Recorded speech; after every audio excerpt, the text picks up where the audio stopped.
Buenos días amigos, hoy miércoles 8 de enero de este año 2020. Miren que no cunda el pánico tampoco, que de la misma manera que tampoco levantemos la vigilancia, hay que mantener la vigilancia, pero déjenme decirles dos cosas que están claras acerca de lo que aconteció ayer tarde noche en el Medio Oriente. En primer lugar, los cohetes esos balísticos que se lanzaron desde territorio iraní hacia dos bases militares ubicadas en Irak, son dos bases iraquíes donde hay presencia norteamericana. Una de ellas, por cierto, en proceso de desmantelamiento, con muy poca presencia militar. La segunda sí.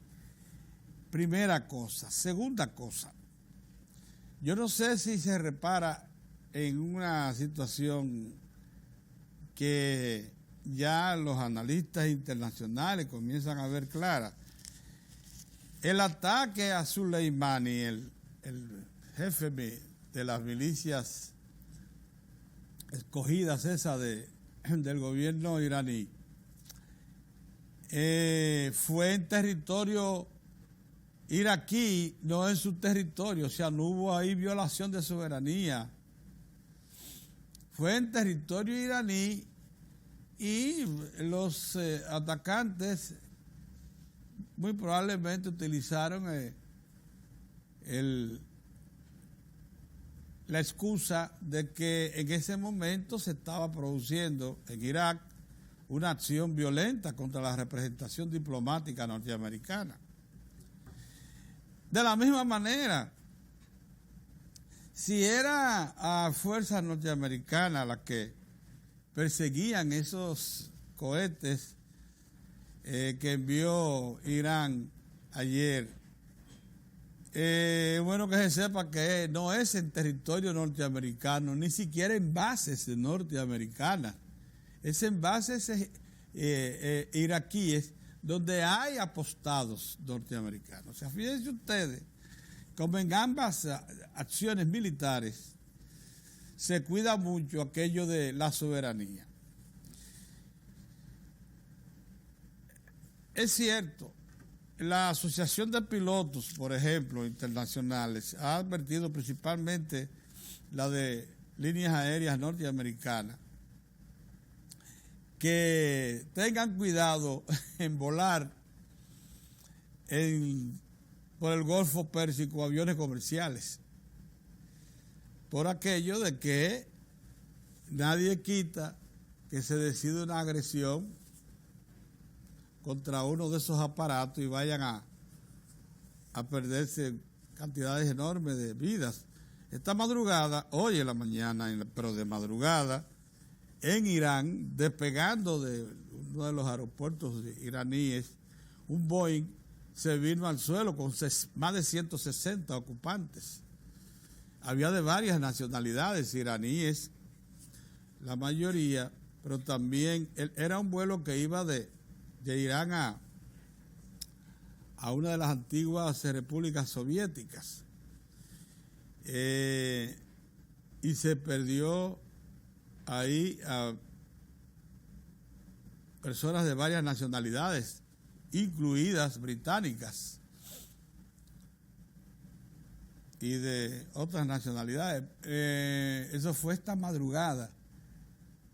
Otro Boeing se vino al suelo. Por cierto, que el problema de los Boeing en este momento está llamando mucho la atención. Evidentemente eso no tiene nada que ver, según parece, con el asunto de la confrontación en este momento entre Estados Unidos e Irán. Parece estar relacionado con fallas que cada vez más se ponen de manifiesto en los aparatos que tienen en servicio las líneas aéreas del mundo que proceden de la marca Boeing. Eso sí llama mucho la atención. ¿Qué queremos decir con todo esto? Que si bien es cierto que estamos en momentos críticos, que anoche, por ejemplo, llamaba la atención la manera como reaccionó en los mercados internacionales de materias primas al alza. Anoche, por horas, en horas nada más, la onza de oro superó los $1,600. Y el petróleo, el West Texas, estuvo a 65.43 unas horas después, o sea, incremento notable en horas. Pero eso, así como subió, puede estar ya hoy en la mañana volviendo al nivel en que estaban esos precios. La onza de oro, llamaba yo la atención ayer a los compañeros Orión y Mozart, hace 2 semanas había superado ya los $1,500, antes de que se registrara el acto ofensivo de Estados Unidos contra el jefe de milicias iraníes en Bagdad. Antes de eso, ya el oro había superado los $1,500. Y la tonelada métrica de cacao, productos básicos que nos interesan a nosotros, había superado los $2,500.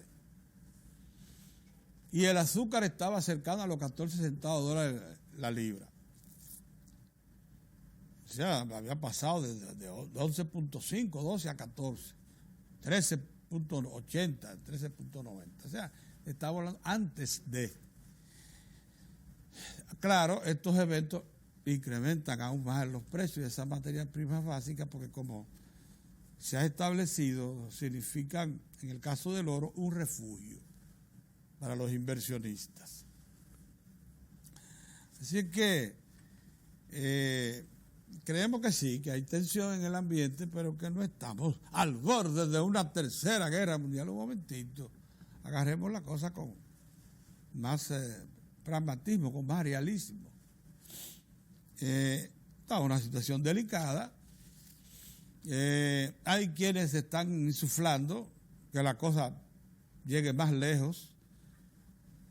Ayer, si usted veía, se mantenía bien advertido, con los ojos bien abiertos acerca de los que intervenían, opinando acerca de los eventos registrados de la tarde, noche de ayer en Bagdad, en los alrededores de Bagdad, la capital de Irak, donde fueron a caer los torpedos estos, como le digo yo, misiles que le lanzó Irán a bases iraquíes donde hay tropas norteamericanas también que forman parte de una alianza que en este momento todavía se mantiene y que, por cierto,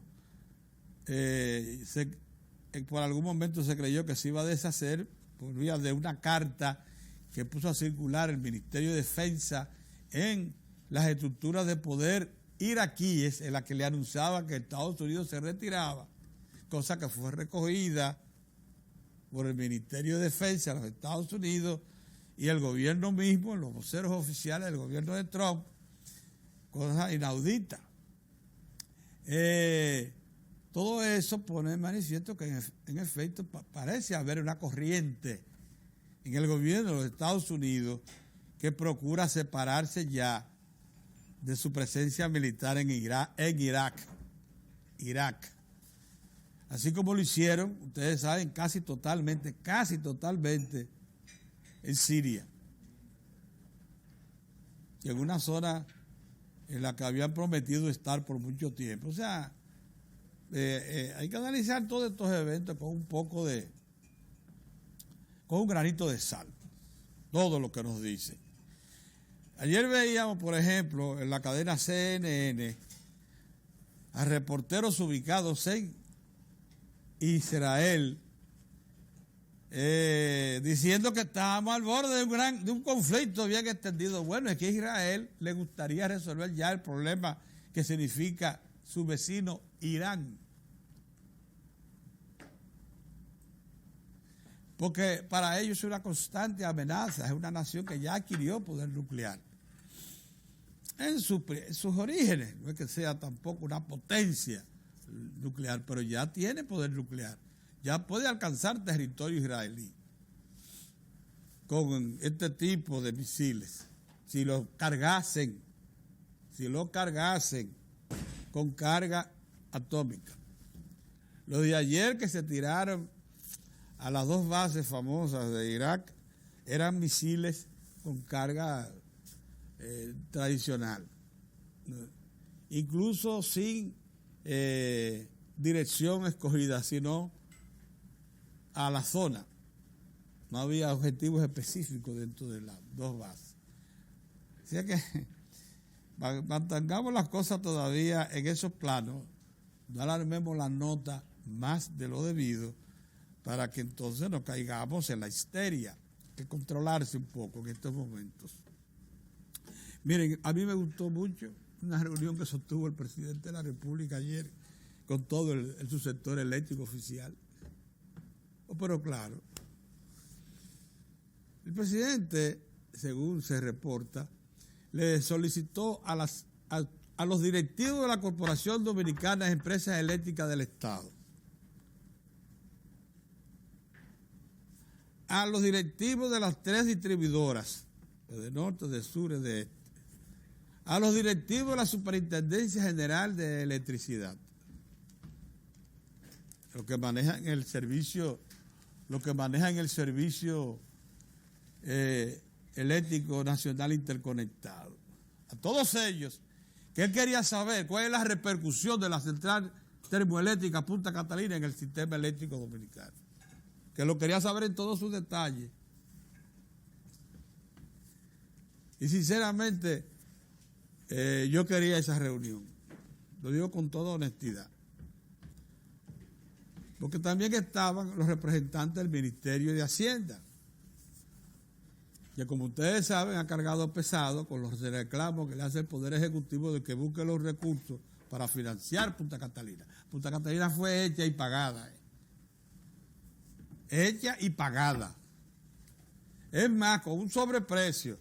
Fue contratada por 1.945 millones de dólares y se le entregó todo eso al consorcio y además se le depositó cerca de 400 millones de dólares como una garantía de incorporarla al costo en razón de que el consorcio había hecho un reclamo primero local y después lo llevaron a tribunales institucionales de esos que median en conflictos entre instituciones y empresas, de que se había incrementado el costo en 704 millones de dólares. El costo de Punta Catalina, de los 1.945, el consorcio dice que se le agregaron 700 más. ¿Qué hizo el Estado? El Estado dijo, miren, nosotros no aceptamos esas cifras, vamos a discutirlas.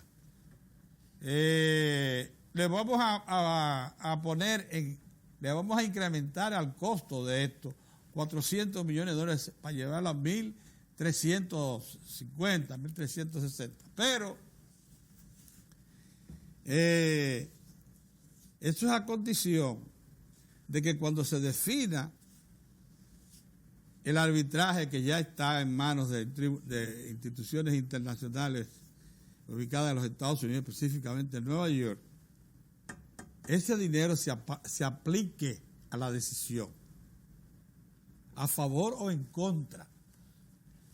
Acuérdense que el Estado también tiene un reclamo puesto sobre el consorcio que construyó Punta Catalina, y es que el consorcio entregó casi 2 años después de la fecha indicada, y eso tiene una penalidad concebida en el contrato. La penalidad, para que ustedes tengan idea, si se aplicase, y debe aplicarse, supera los 200 millones de dólares la penalidad por día de retraso en la entrega de Punta Catalina. De manera que ahí las cosas que están en proceso, están en manos de un tribunal arbitral, están pendientes. Ahora bien, ¿qué es lo que yo supongo que el presidente preguntó ayer? ¿Es verdad lo que dicen, que tan pronto se concibió a Punta Catalina como un proyecto firme que iba a entrar en servicio con costos muy bajos de la energía, favorecida por la Ley General de Electricidad, que dice que el que a más bajo precio produce, ese es el que primero debe estar en línea, o sea, al que primero se le debe comprar la energía. Es verdad que por efecto de eso, CDEE abrió un concurso y solicitó 930 megavatios a 8 centavos de dólar precio máximo y logró comprarlos por 3 años, extendible, a 7.99. Es verdad que por efecto de Punta Catalina, según se dice, empresas como Eje Jaina, que quedó fuera del concurso, porque ese primer concurso de que les hablo, de compra de 930 megavatios, que resultaron unos 900, lo que efectivamente se compraron, solo lo pudo ofertar a ese precio 2 empresas, 3 empresas dependientes de un mismo dueño, AES Internacional, ¿no? Estamos hablando de la generadora de Boca Chica, Andrés Boca Chica, que es de AES International, la Dominican Power Panel Los Minas, que es de AES International, y Eje Itabo, que es de AES International. ¿Por qué? Porque produce con carbón mineral y gas natural.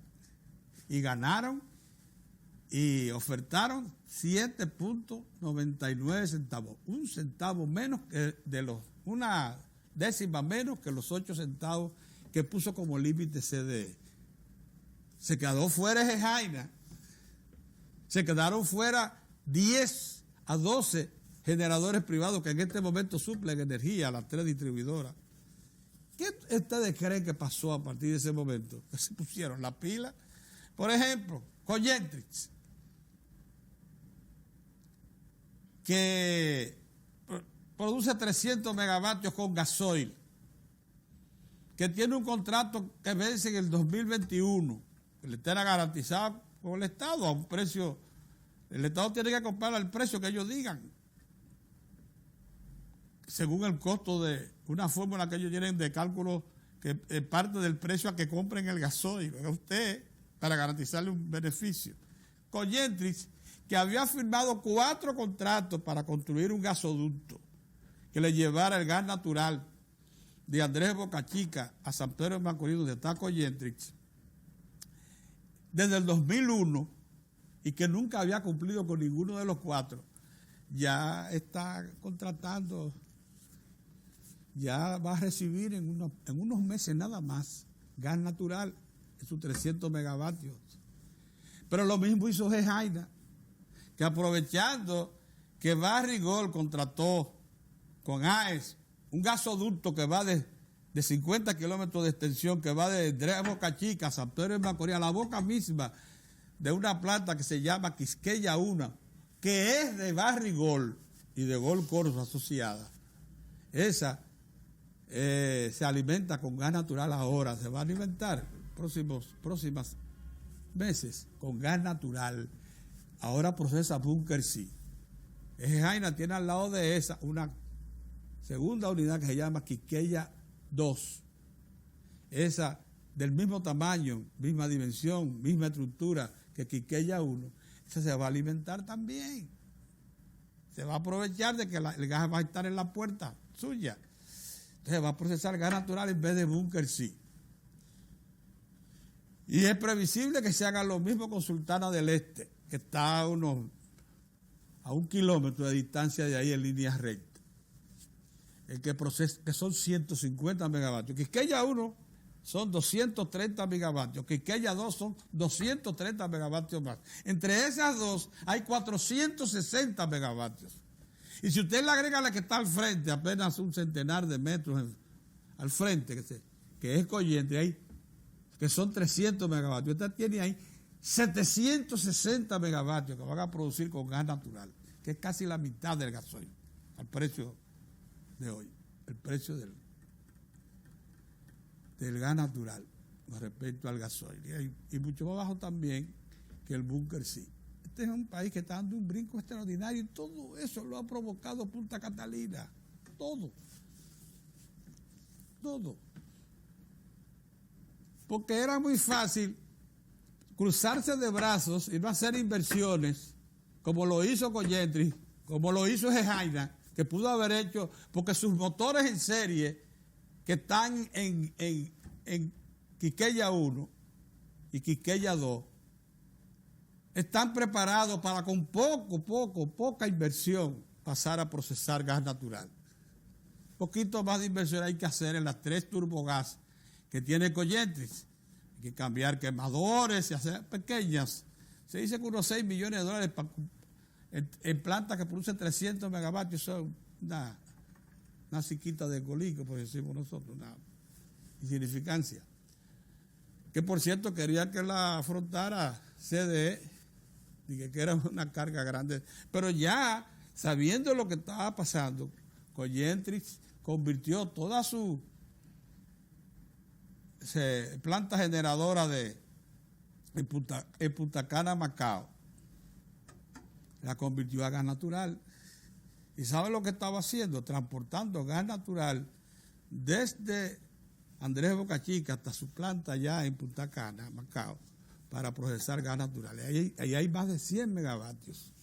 Entonces, por eso que ustedes ven que ahora ya CESPEN, que como se llama la compañía eléctrica San Pedro de Macorís, contrató en asociación con AES un gasoducto para todo el este.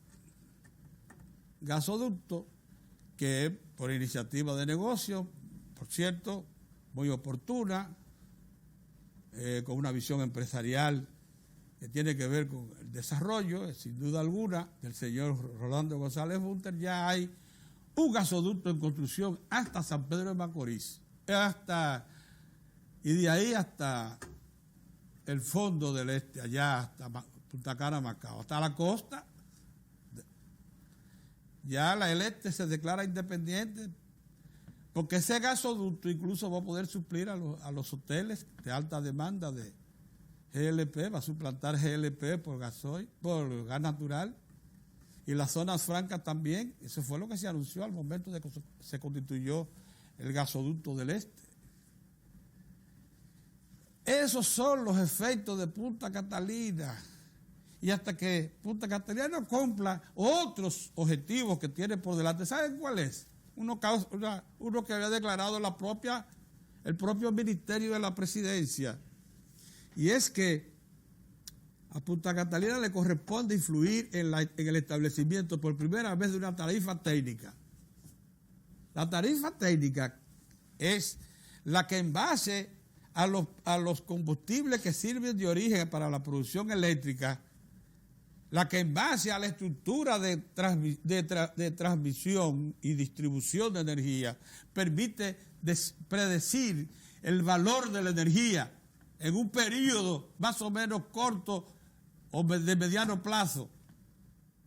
Y eso se va a poder hacer a partir del segundo semestre del año, de este año, precisamente de este año, cuando esté sirviendo ya Punta Catalina sus 700 megavatios brutos fijos, y cuando esté todo el gasoducto del Este operando.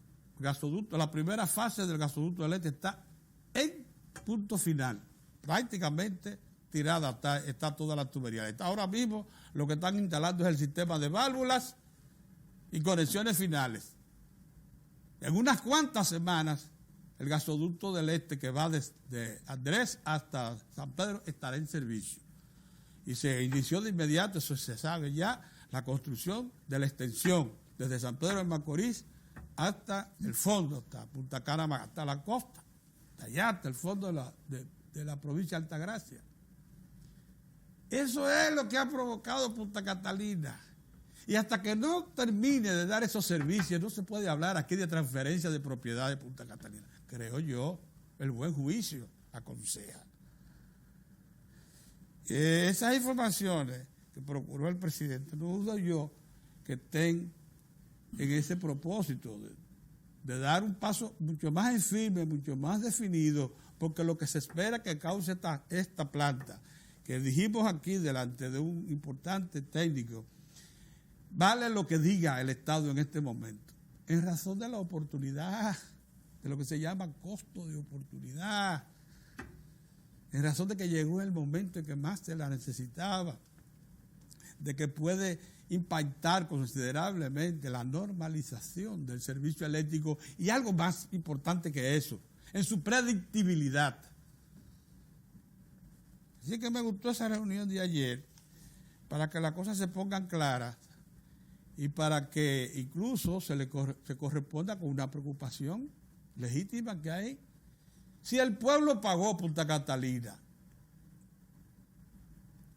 con un esfuerzo enorme que lo solicitó el presidente de la República, y si el presidente se echó encima esa decisión histórica, ¿por qué está diciendo que la vamos a vender? Un momentito, vamos a analizar el asunto, vamos a esperar los efectos. Yo no dudo que en algún momento sea recomendable compartir la propiedad para que el Estado recupere buena parte de lo que se ha invertido ahí, pero vamos a esperar que esto madure, que los efectos sensibles de este proyecto tan oportuno para el país, que le está dando respuesta, que ya nos avisó la luz en el túnel oscurísimo que teníamos de la crisis eléctrica, prospere.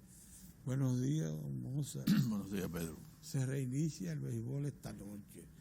Es importante el resultado de los partidos que están, porque el rumbo queda marcado esta noche. Fíjate qué es lo que pasa, nomás quedan 7 partidos más, ¿verdad?, para completar la cosa.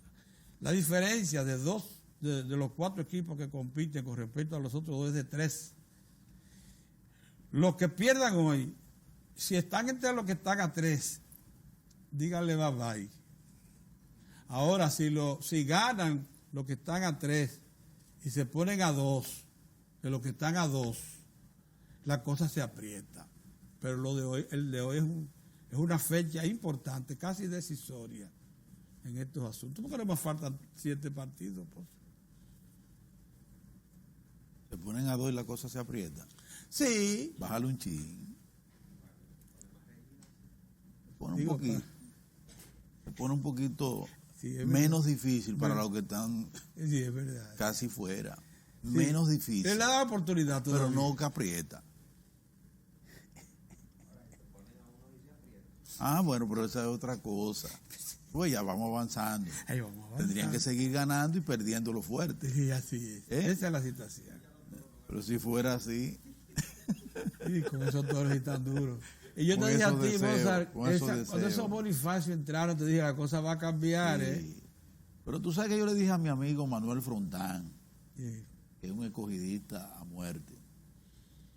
El otro día, cuando el escogido vino de atrás, el Licey ganándole 10-1, y el escogido le hizo 7 entre el 7º y el 8º. Digo, no me gusta esto. Trajeron a unos muchachos ahí de México, en estos días, unos pitchers, el Licey. Sí. Óyeme, sí, parece que fue que eso lo contrataron las Águilas y el escogido para el Licey, esos pitchers, porque, oye, Pedro, sí, terrible. Esos tigres no sacan un out. Yo no sé de dónde fue que la gerencia del Licey sacó a esos señores. Un out no sacan. Valdés deja ese juego con 9 ponches, Pedro, y ganando 10-1. Y nada más hicieron entrar esos 2 marchanticos, uno detrás del otro. Y por poco perdemos el juego. Está raro eso. La moral, Pedro, sí, mira, baja sustancialmente, porque esos cañoneros le dicen, pero ven acá. Y entonces esos abridores dicen, pero ven acá. Así que tengan cuidado si van a usar al mexicano y al otro, ese que si es necesario. Esos muchachos no dieron buena pinta, no dieron buena pinta. Y el escogido y las Águilas son son 4 equipos muy buenos, Pedro, querido. Bueno, qué bueno que tú iniciaras con el béisbol, porque yo no estoy muy de ánimo de analizar nada. Es como cuando uno está en una situación. Tú sabes que a eso le llaman y que hay que ser muy profesional para uno sobreponerse. Sí, así es. Sobreponerse a situaciones. Pero es un estado como de ánimo, no es que tengo, sino un estado de ánimo, ¿tú entiendes? A veces como que uno baja la marcha. Baja la marcha. Pero la pelota ayuda. Considerablemente, Monserrat. La pelota ayuda. Y en general sobre todo si tú estás, los deportes. sobre todo, sí, en general los deportes. Los deportes te permiten sobre airear. todo si tú eres el que está gozando y estás arriba. Porque el como el Licey está arriba, entonces yo me siento un poquito más. Un poquito más seguro. Sí, un poquito más seguro. Pero bueno, buenos días, señores. A mal tiempo, buena cara. Y en ese sentido, yo pienso que uno de los elementos que debemos tomar en cuenta es, primero, hay que mantener en oración a este país, Pedro. Mira, yo chequeando eso, revisando desde anoche, esos movimientos de tierra, esos temblores, terremotos tan seguidos en Puerto Rico, por encima de 4.5 todo, 4.5, 5.4, 6, 6.4. La cosa se subió de tono. Sí, y gracias a Dios, bueno, hasta el momento una sola persona falleció, que le cayó una pared encima. Pero es una situación de mucha angustia que está viviendo el pueblo de Puerto Rico. Y nosotros por extensión, y nosotros Mozart, por extensión, porque es la misma falla. Es una fallita. Hay una fallita que el director de sismología de la UAS dijo ayer esto. Sí. En las últimas 48 horas, pongamos, se han registrado 500 movimientos telúricos entre Puerto Rico y la isla Hispaniola. ¿Ustedes oyeron? 500. Los que están de este lado es de muy baja intensidad, sí, pero el sismógrafo de la UAS se los registra. Pero que nosotros hemos tenido en 10 años experiencia nada agradable. Haití, que dentro de 2 días va a cumplir precisamente 10 años. 10 años. El terremoto que... Ese fue de 7.3, 7.4. Sí, abajo todo, incluyendo el Palacio de la Presidencia haitiana, allá. El Palacio del Congreso. Palacio del Congreso. La Catedral. Se fue todo. Todo eso. Y todo eso está abajo todavía. Exacto. No se ha repuesto. Eso se vino abajo. Y entonces... 10 años después. Puerto Rico.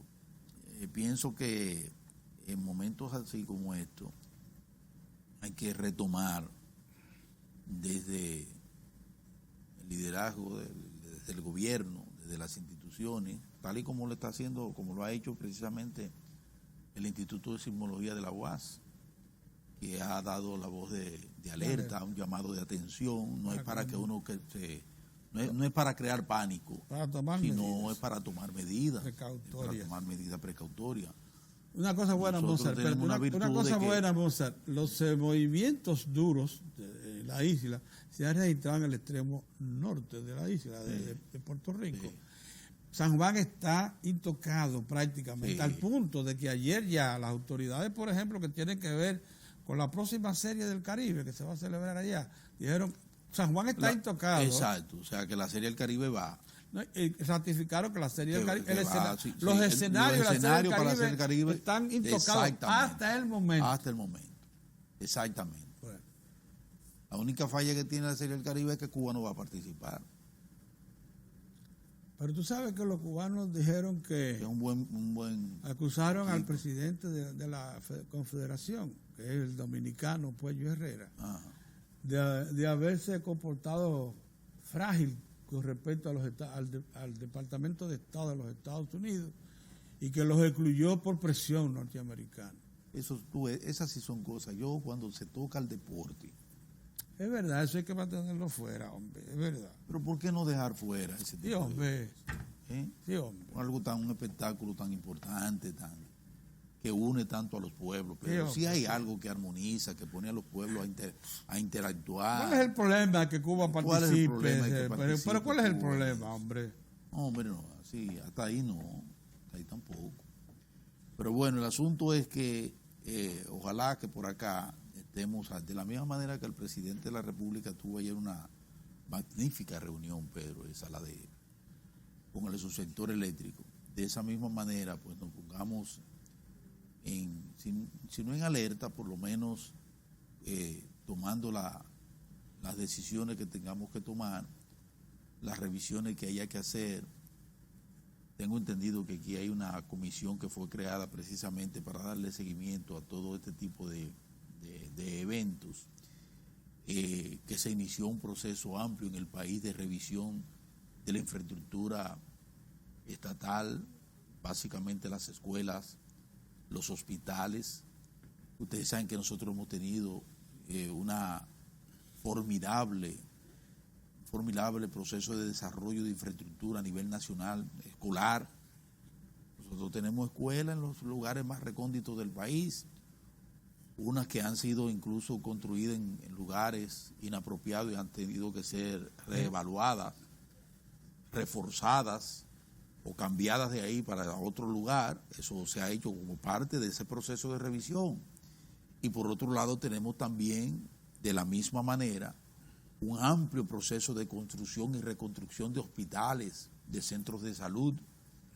Y hablo de esos dos sectores porque son los que aglutinan más personas. Es donde va más gente, los estudiantes, profesores, en las escuelas, y el sistema de salud, que ustedes saben cómo viven nuestros hospitales abarrotados. Entonces, frente a contingencias, coyunturas como esta, pues es bueno enfocarnos en áreas como esas, y es importante que se haga. Ojalá podamos tener, Alex, en estos días por aquí al buen amigo a Osiris. Sí, porque cuando vienen cosas como esta, entonces hay que orientarse bien, con gente que sabe del asunto, que nos puede orientar, que nos puede decirle al país cómo andan las cosas, para que no haya especulaciones, que no haya también advertencias de medidas, ¿verdad?, que vayan a crear situaciones de inquietud, pánico más allá, pero que gente que nos oriente bien. Y pienso que una de esas personas autorizadas es precisamente el ingeniero Osiris de León. Ojalá podamos tenerlo aquí, si no mañana, por lo menos la próxima semana, para que hablemos. Él está asociado aquí con el canal, tiene muy buenas relaciones con RNN. Ajá, sí. Tiene un programa aquí. Sí. Mira, Pedro, pero ayer también hubo otra reunión importante desde el gobierno que yo quiero resaltar. Fue la primera reunión que se realiza después del decreto para se le denomina el Consejo Nacional del Sistema y Seguridad Alimentaria, que creó el presidente. Se creó recientemente a raíz del decreto que declara la fortaleza del sistema de la seguridad y la soberanía alimentaria. Exactamente. Porque la inocuidad, fíjense que lo que se quiere con esa acción del gobierno, se resume lo siguiente, Mozart, ese decreto. El gobierno quiere que en este año se consolide la suficiencia de la producción agropecuaria dominicana y al mismo tiempo pero con calidad, exacto, con calidad. Eso quiere decir producción agroalimentaria y también pecuaria libre de pecado, que sea consumida con seguridad, que tenga la misma calidad que cualquier producto del exterior o vecino. Eso está bien, eso es bueno. Yo no sé si usted ha dado cuenta que, por ejemplo, los arroces y muchos de los productos que aquí se industrializan no tienen nada que envidiarle a ningún país. Así es. A los más avanzados. Así es. Tú has visto nuestras leches, nuestros productos lácteos, todo, incluyendo los quesos. Así es. Los criollos. Tú lo confundes con los extranjeros de su mismo tipo. Así es. Entonces yo quiero, déjeme decirle algunas de las medidas que ya se van a implementar y que se conocieron ayer en esa reunión que encabezó Gustavo Montalvo, que es el que está al frente de esa importante comisión oficial, el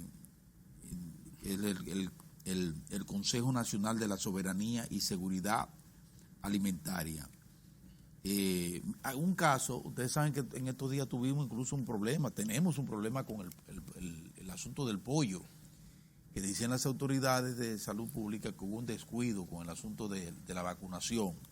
Bueno, pues a propósito de ese sector que es básico, en materia de seguridad alimentaria, el sector avícola ha sido fundamental en este país, como lo ha sido la porcicultura. Pues se acordó, van a aumentar, oigan lo que va a pasar, se va a aumentar el área de sembradío y la producción de arroz en 500,000 quintales. La de habichuela en 160,000 quintales. Sí. La de guandul, plátano, banano, yuca, batata, papa, yautía, ñame, cebolla y maíz. Se va a reforzar la producción de pollo, de huevos, ganado vacuno, rebaño ovino y caprino, los ovejos y ese tipo de cosas, conejos, la tilapia. Con los pollos el objetivo es de 12 millones de unidades más y 54 millones de libras adicionales. Y se acrecentará la producción de huevos en 96 millones de unidades. Hay que tener cuidado con los huevos. En vegetales a campo abierto se incrementará la producción en 2 millones de quintales adicionales. En los invernaderos cerrados se aumentará la infraestructura en 500,000 metros cuadrados y se producirán 7 millones de libras adicionales. Eso lo dice Montalvo. Pero además, para el reforzamiento de la capacidad de la producción del sector agropecuario, con más financiamiento y construcción de infraestructura que van a incluir la rehabilitación de 1,000 kilómetros de caminos interparcelarios y serán construidos 400 pozos tubulares y 800 lagunas. Hay otras iniciativas, el impulso de la agricultura familiar, esas zonas de crianza para la crianza de vaca, oveja y gallina, los productos adquiridos en los programas para el alivio de la pobreza y asistencia social deberán ser de origen nacional. Se aumentará el número de personas beneficiadas en el programa Progresando con Solidaridad, las escuelas con el programa de alimentación escolar y tan extendida, y la cantidad de comedores económicos. El Ministerio de Economía y Desarrollo para tales fines invertirá 107 millones en el proyecto ProRural inclusivo y resiliente. Eso se va a complementar con un presupuesto de 120 millones de pesos para financiar proyectos de inversión pública en los municipios más deprimidos a través del Fondo de Cohesión Territorial. Fíjense ustedes lo importante de esa primera reunión de ese consejo para lo que ha sido una de las grandes virtudes de la República Dominicana, y hay que reconocer en eso las administraciones del PLD, sobre todo esta del presidente Danilo Medina, que ha hecho énfasis en el sector agropecuario y nos ha posibilitado ya superar el 85% de los alimentos que consumimos lo producimos precisamente nosotros. Y ahora a eso se le añade un mayor esfuerzo para dar, además de aumentar la cantidad de productos alimenticios en el país, garantizar aún más su inocuidad, o sea, su calidad. Eso va a ayudar no solo a que nos alimentemos más y mejor, sino que estemos en condiciones también de ofertar productos para el mercado internacional, que es muy importante para la República Dominicana. Buenos días, Orión. Saludos amigos, saludos. Gracias por estar con nosotros. La mañana se torna peligrosa para reanudar las afecciones gripales. Se vuelve muy fría. Sí, cambia. Temprano, el rocío muy pronunciado. Que hay que salir abrigado. Tener cuidado, ¿verdad? Bueno, saludos amigos. Hoy sí, me complace mucho lo que Mozart está señalando, porque a mí me parece, él se refiere al Consejo de Gobierno de ayer, ¿verdad? Consejo de Seguridad Alimentaria. Consejo de Seguridad Alimentaria. O sea, los funcionarios del sector agropecuario. Sí, exactamente. Porque eso se corresponde con la declaratoria del año. De eso se trata. Es la primera reunión después del decreto. Garantía, ¿qué se llama? De autosuficiencia. De autosuficiencia. Soberanía alimentaria. Soberanía alimentaria. Eso debe ser, ese tiene que ser el principal motivo de ejercicio del gobierno. Por supuesto. Aparte, claro, de la estabilidad monetaria, económica y demás, que sin lo que acabo de decir no se produciría un esfuerzo de la naturaleza que se ha planteado ayer. Porque el mundo de hoy, mirando el mundo de hoy, la seguridad alimentaria, especialmente para países que están sobre plataforma insular, es importante. No cualquier país. Tú dices Centroamérica está en tierra firme, mismo en tierra firme. ¿Verdad? Nosotros que siempre hemos sobrepasado el 80-85% en momentos más difíciles de garantía alimentaria básica para la población. Ahora, como está la situación, lo mejor es que se hagan todos los esfuerzos posibles y por haber para mantener eso. Eso tiene que ir, a mi modo de ver también, con una defensa de todo el ensamblaje de protección de la producción nacional. No quiere decir que volvamos al tiempo aquel de el mercado nacional para el producto criollo, sino que hay un acuerdo de libre comercio con los Estados Unidos, que la producción de nada no sirve para nada si no tiene mercado. O sea, no es que va del campo a distribuirse a la gente en fila, sino que va del campo a los mercados. Nosotros tenemos que garantizar mercado. Para tú decir que va a aumentar 500,000 tareas de arroz, es así. 500,000 quintales. No, 500,000 quintales. Tú sabes que la producción ha llegado a 12 millones de quintales. Sí. Si tú le incrementas 500,000 quintales, tú estás colocando 2 millones de quintales por encima del consumo nacional. Una buena reserva. Una buena reserva, sí. Pero eso todo necesita mercado. Sí, y los claro. mercados se ven en toda parte del mundo, aguijoneados por grandes economías que las economías más pequeñas no soportan la competencia. Lo hemos dicho aquí, ya en el 2025, que concluye la parte del Tratado de Libre Comercio que se refiere a la protección de algunos rubros nacionales respecto a los extranjeros, que se le otorga cuotas. Una de ellas es el arroz. Yo pienso, Pedro, ayer te dije de que tú hablaste de hace muchos años, el tema que te estaba refiriendo. Hoy te digo, nosotros hemos hablado hace mucho tiempo, cuando faltaban como 10 años, nosotros decíamos, hay que cuidar la industria del arroz en la República Dominicana, porque de esto que es la industria estratégica básica del Estado Nacional. Cuando Andy decía que eso no importaba. Andy Davar decía que se podía traer ese arrocito. No, de Tailandia, que se podía poner en Tailandia. Él dice que en el Mekong se produce tanto y tan barato arroz, que era mejor traerlo del Mekong. De allá. Sí, de la delta del Mekong. Del delta del Mekong. Y ponerlo ahí y que en horas ya estaba resuelto el problema. Equivocado, hermano. Y nosotros, contrario, decíamos, en aquel tiempo, hace mucho más de 10 años, Pedro, decíamos, ese es el producto estratégico de preservación del Estado Nacional. Del Estado Nacional. Para que lo sepa. Para que lo sepan. El arroz para nosotros es lo mismo que el arroz para Vietnam. Y tú ves esos 150,000 quintales que se propone de habichuelas. Eso es para producir la mitad, un poquito más de la mitad del consumo nacional. Sí. Y bajarle un poquito a las importaciones. Y bajarle un poco a las importaciones. No es que estamos suplantando importaciones. De ninguna manera. Mira lo que decía ayer nuestro amigo, productor de cerdo. Las importaciones. Somos una economía abierta. Nadie puede decir, no, yo produzco cerdo, aquí primero mi cerdo y después nada. No, penosamente hay incluso ya, esta es una economía, ustedes los economistas le llaman de renta media.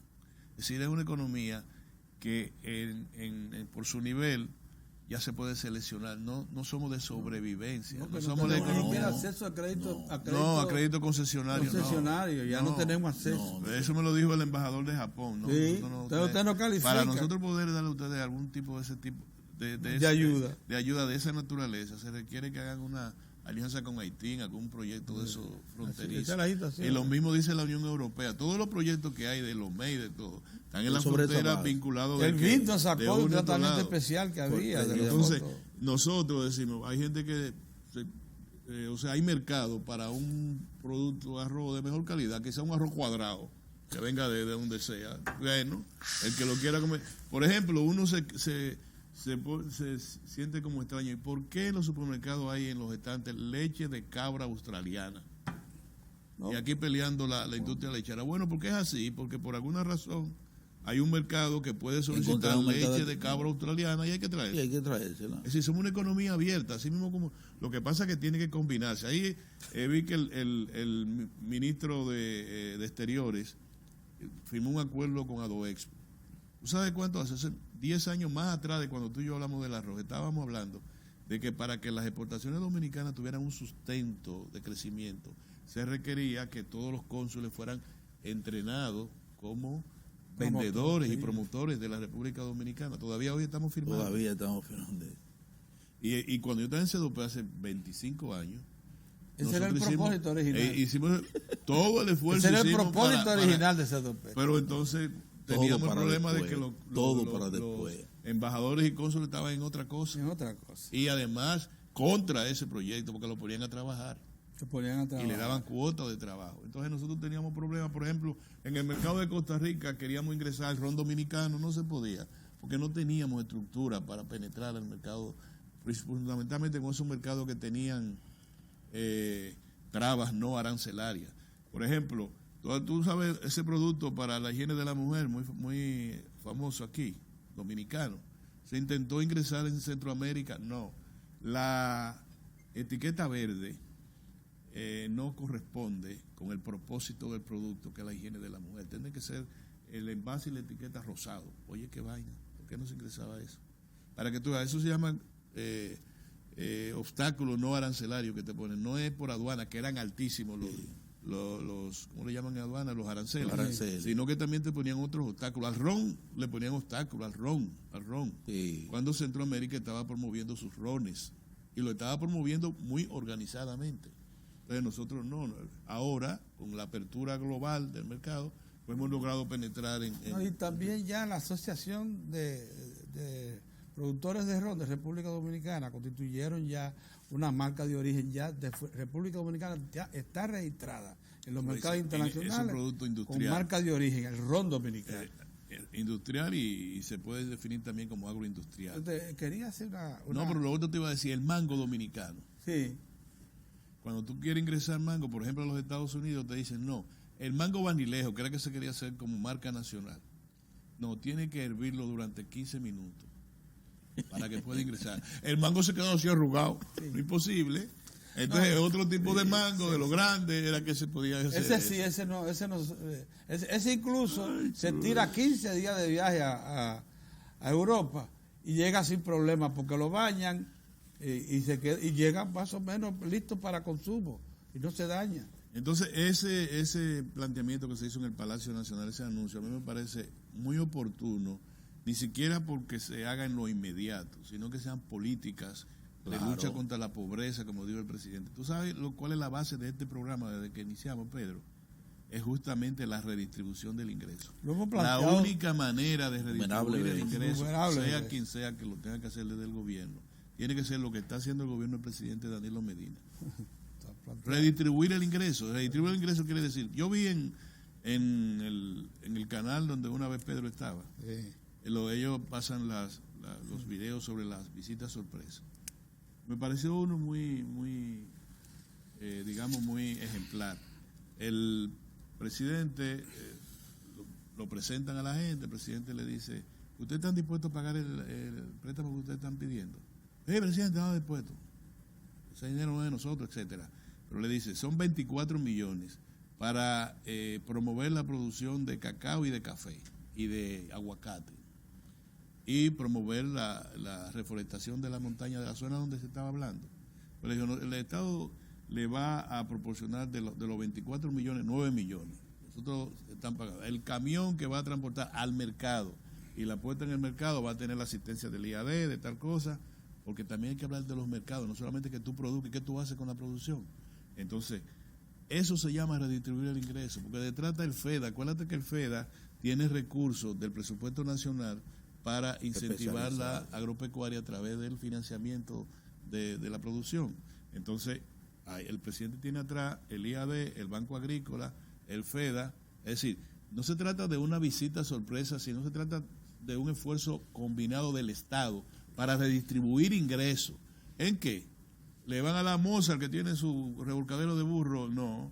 Si Mozart pertenece a la Asociación de Productores de Cacao de Villa Altagracia y por ahí, bueno, pues todos participan de un proyecto global. Eso se llama redistribuir el ingreso. Por una facilidad, por una característica muy especial que presenta la economía y la sociedad dominicana. Nosotros, los predios agrícolas y pecuarios del país, son medianos y pequeños. Aquí tenemos 35,000 productores de arroz registrados. Sí, señor. Y tenemos, se lo decía aquí el director de CONAPROPE, hablaba de los... de 15,000 avícolas. Eso no se registra en América Latina. Aquí no somos dados aquí a reconocer algo. Eso se le debe a la reforma agraria la parte buena de los gobiernos del presidente Balaguer, y un empuje importante de la izquierda dominicana a través del PSD, Partido Comunista Dominicano. Acuérdate que antes de eso aquí estaba una oligarquía que don Juan Bosch hablaba mucho de eso, el frente oligárquico, y fundamentalmente los ateros, proporciones de tierra inimaginables que estaban. Y cuando se creó la ley de cuota aparte, donde pasaba una obra del gobierno que mejorara eso, le decía: el 25% búsquenos de todo lo que usted tiene. Y ahí tenemos que la producción arrocera, básicamente de la reforma agraria. Sí, claro. Pero también cacao, también café, también productos básicos de exportación también. Nosotros tenemos más de 50,000 pequeños productores de café registrados en el país. Y eso, que una parte de ellos desapareció cuando bajó el precio del café. Pero ya han vuelto la mayoría. Y te voy a decir una cosa, en el gobierno de Hipólito Mejía ingresó a la agropecuaria, a un sector de clase media, especialmente los hijos de sus padres, hijos de banqueros, hijos de productores agrícolas que nunca habían interesado de su papá, retornaron de estudiar fuera del país y se incorporaron con la producción en ambiente controlado, que era la novedad de ese momento. Y el ejemplo era México. Generalmente iban a México, miraban cómo estaban produciendo vegetales, frutos y vegetales en ambiente controlado y terminaban aquí. A algunos no les fue bien porque no tenían lo que en los bancos se está señalando ahora, educación financiera. Y entonces no sabían lo que era el trading de factura, es decir, que si tú tenías tu contrato en Miami, en cualquier ciudad, comercio de Estados Unidos, tú podías tu factura mercadearla, de mire, este es mi garantía para el préstamo que ustedes me van a dar, esta producción va a ir a la cadena...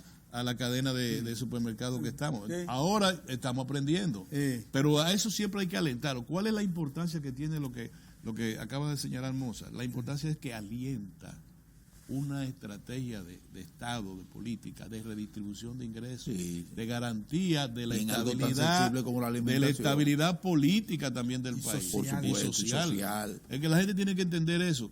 Mira, con eso de los pollos, Osmar es hermano de nosotros tres, ¿verdad? Él dijo la verdad, pero la dijo muy... cuando un médico, acomodaticia. No. Cuando un médico te dice a ti una cosa... Mire, usted tiene eso, porque usted nada más es un bebedor de romo y usted sabe que usted no puede estar bebiendo así. Eso fue acomodado. Y usted le dio esa sirimba por estar bebiendo romo. A que a fulano que no bebe está muy bien. Mira a fulano ahí como está, nuevecito. Así no. Hay un hecho que tiene otra naturaleza sociológica. Hubo un descuido también de las autoridades. De las autoridades que tienen y del sector agropecuario, precisamente. Tú no me vas a decir, miren, esos pollos de ustedes, toda la granja ahora la van a echar a los productores nada más. No. Y es así. Y la labor de seguimiento de ustedes que tienen que estar en el. Es 4 meses que tienen. Los primeros brotes así masivos se registraron hace 4 meses. Pero ven acá. Todo, los productores, porque no hicieron lo que tenían que hacer. Así que fácil como supervisores y garantes de la que las cosas se hagan. Entonces eso no está bien, y eso no ha pasado, eso está endémico. Y además, yo peleo con Omar. No le señalen, Omar es un veterano en la comunicación. Sí, no le señalen a la gente que aquí la fiebre aviar y la otra son endémicas, y que eso con una vacuna, pero que la vacuna no la usan, porque ahora cuando yo quiera comer pollo digo, venga, ¿de dónde viene este pollo? ¿Donde no usan la vacuna? ¿O dónde la usan? Porque él dice... ¿Y desde cuándo ustedes creen que está si le pasa el la rebrote mano, ese, Pedro?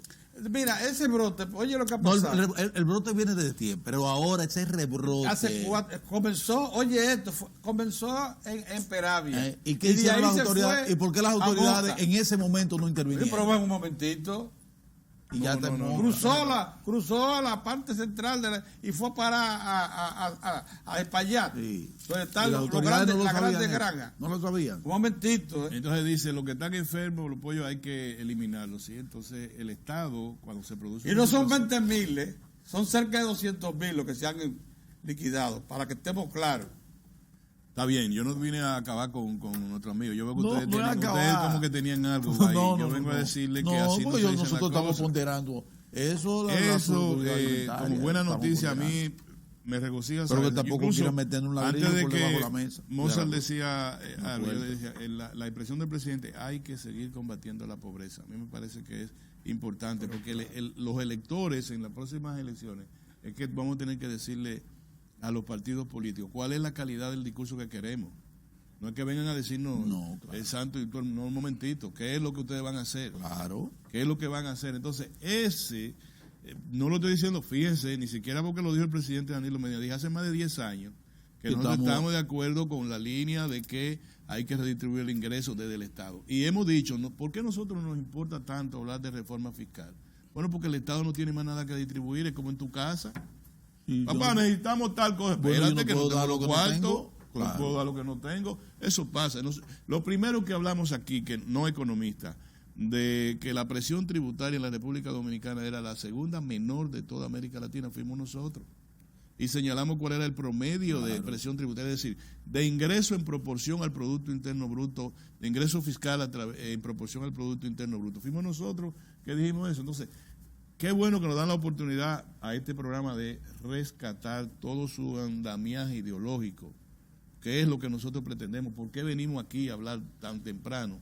Bueno, venimos aquí a defender los intereses más importantes. Acabamos de decir que la historia le va a reconocer al presidente Balaguer la reforma agraria. Por supuesto. Acabamos de decir que antes de la reforma agraria el campesino era tísico, orinaba sangre y defecaba lombrices. Perdónenme la expresión, porque no tenía ni siquiera una medicina. Y hay que decirle que el presidente Antonio Guzmán fue el primero que instaló lo que hoy estamos todavía peleando con un sector importante. La primera unidad. La unidad esa, la línea de atención primaria. Por las clínicas populares. Las clínicas rurales. Sí, la policlínica. O sea, a cada gobierno le estamos señalando lo que significa para los sectores. Así es. Los sectores marginados la del verdad. país. Es la verdad. Eso que dice Orión es tan importante precisarlo como lo siguiente. Y yo no sé si ustedes se dieron cuenta que hace como un mes el presidente habló de la autosuficiencia alimentaria.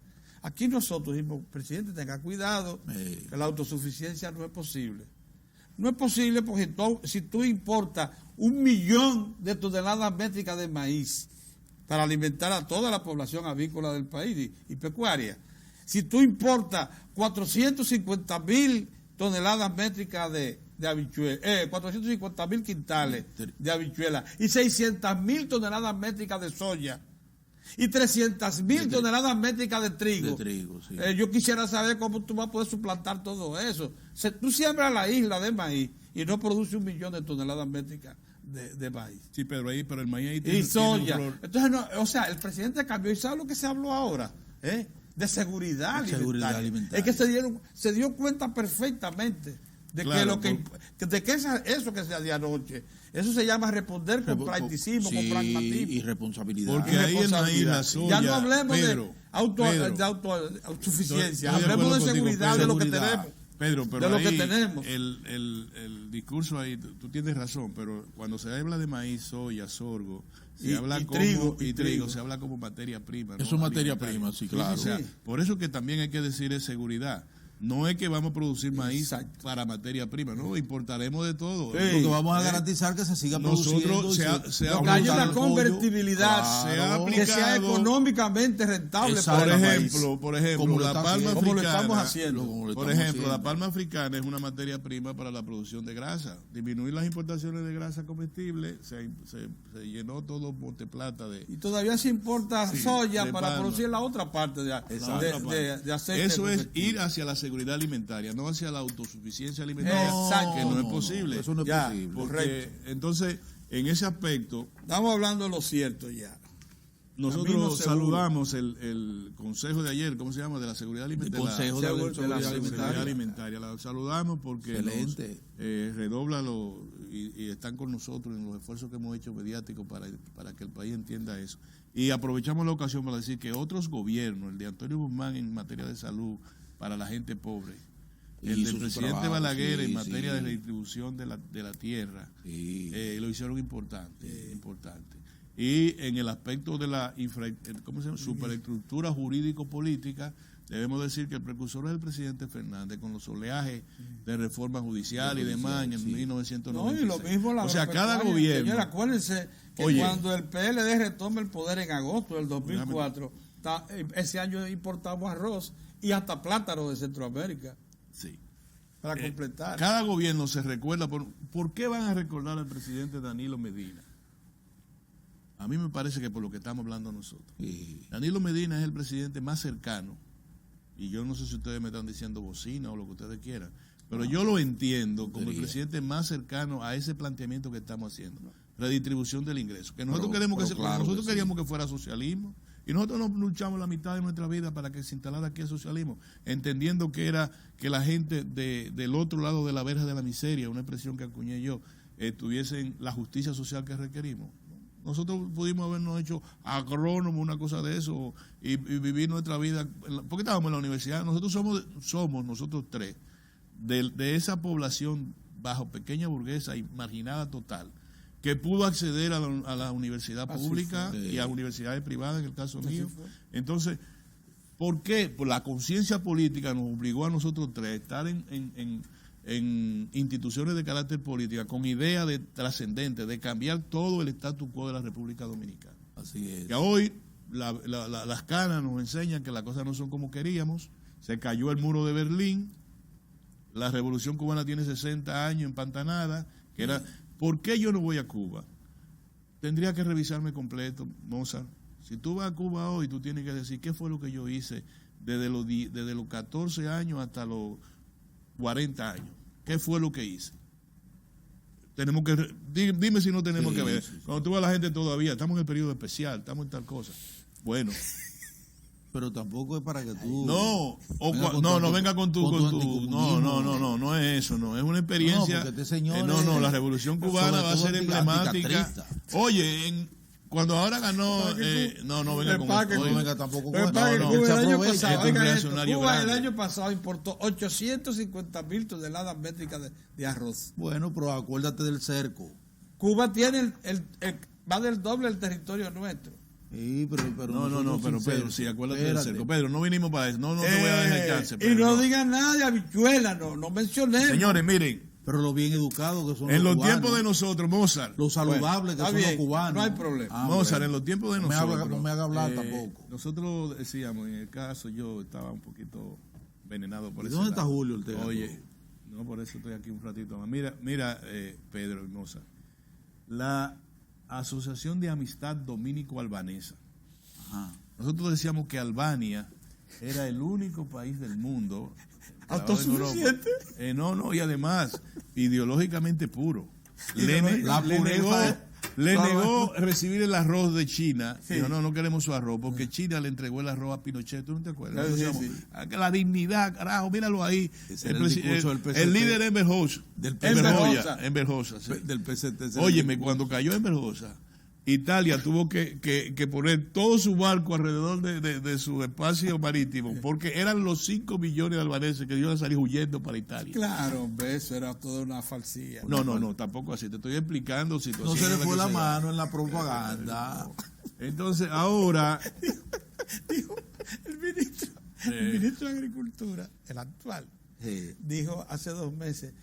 En el año próximo conseguimos la autosuficiencia alimentaria. Qué barbaridad. Yo le dije, está bien, vamos a sembrar la isla de maíz, de soya y de trigo. Hay maldad en tus palabras. No hay problema. Hay maldad en tus palabras. Hay maldad, Pedro. No es eso que estamos hablando. Estamos ahora reflexionando sobre hacia dónde debe ir el país. Mire, nosotros tenemos que mantener el criterio de la redistribución del ingreso. Eso es todo. Nosotros tenemos que poner valladares al neoliberalismo, a lo que el Papa Juan Pablo II llamó el capitalismo salvaje. Ese capitalismo que dice nuestro apreciado amigo, no sé si ustedes son amigos, yo soy muy amigo de Andy Dawah. Sí, yo soy amigo. Entonces, yo mantengo mi relación para que tú no vengas. Que decía, bueno, respeto. Lo que no se puede hacer que no se haga y se va. Eso quiere decir que no puede estar vivo que se muera. Para que lo sepa. No, eso no, esto no es. Eso, la economía lo dice todo. El Estado no tiene que meterse. Es el neoliberalismo puro. Del que practica. Y ese neoliberalismo fue el padrino del éxito de la vía chilena. Los Chicago Boys. Mira cómo está Chile ahora. Porque otra cosa que hay que decirle a los políticos de ahora. Nosotros debimos haber superado el hambre en el siglo pasado, pero muy atrás del siglo pasado. Todavía nosotros estamos luchando, bajó la pobreza de 43 a 22. Sí. Todavía estamos luchando contra la pobreza. Pero el mundo de hoy, de lo que está hablando es de la equidad. Quiere decir, ya yo no paso hambre, pero tú no me puedes aquí y tú avanzando. Hay una economía, por ejemplo, en Chile, el agua está privatizada. El agua. Yo quiero movilidad social, yo quiero tener los mercados abiertos. Yo no quiero tener prácticas desleales de comercio interna. Claro. Si yo quiero vender yuca, yo quiero saber que el mercado sea equitativo para mí también. Yo quiero que le den promoción a la pequeña, a la mediana empresa. Yo no quiero que 4 o 5 grandes empresarios te digan, tú no vas a vender salsa de tomate, porque ese mercado es de nosotros. Tú no vas a vender cemento, ese mercado es de nosotros. Tú no vas a hacer esto. Ese es el capitalismo más humano, más adecuado, el capitalismo europeo, pero no este tipo de capitalismo que tenemos en América Latina. Sí, yo vi hace 2 semanas, me encontré en los supermercados nacionales, en los pasillos, arroz de la cooperativa esa costarricense. Muy bien. Ahí viene otra vez. Vamos a pararnos, vamos a dejarlo. Muy bonito. No. Hay que muy bonita y cosas. Y yo dije, ¿y por qué 2 pasos? ¿Por qué tienen que ganarse los importadores de 2 pasos, los asociados aquí, esos chelitos? ¿Por qué competir con los productores nacionales? Porque esa es la economía abierta, Pedro. Esa es la economía pero hay abierta. Dinero que tú no te debes ganar. Ni se lo puedes robar tampoco, pero esa es la economía abierta, Pedro. ¿Y cómo importa mucho? Porque son los asociados, porque están en otro país. ¿Por qué no se le dice lo mismo cuando traen leche de todo tipo, 2 pasos también? Porque en efecto no hemos alcanzado la autosuficiencia en leche. Y es verdad. Ya. Vámonos de aquí, vamos a un cambio, que ya Pedro se está metiendo con la gente. No me gustó eso. Vámonos a un cambio. Pedro, no coma arroz entonces, no coma arroz.